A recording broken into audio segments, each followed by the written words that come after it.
febye wa febwe we bibera era te mbaza badde pa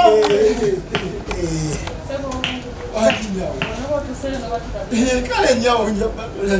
sizo kati dota ogenze kale kichoka bulungi omunda bire naye wegendeze okomewo ng'okudde mu kyalo kale nyawo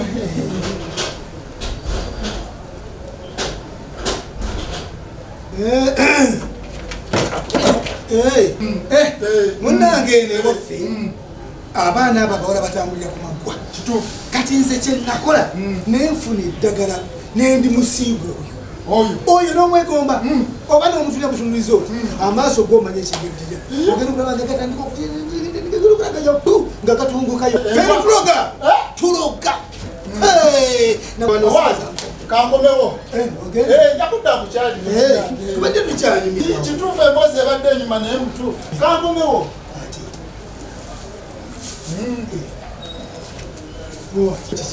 lweyo lwerukolaki nga nzira kushira ekitundu embeera nagyeterekera ntandikira wano wembadde ntudde nalinyeewo kati okola ki ekyo njera wenva wenjera kati otya kuku otya kuloga wagana okweno mbuga kuyoola ettaka kati otya kuyoola ttaka abene banayoola wawe nsonyiwa sebo nsonyiwa musonyiwe ddala tebata kutunulira baana ba bannaabwe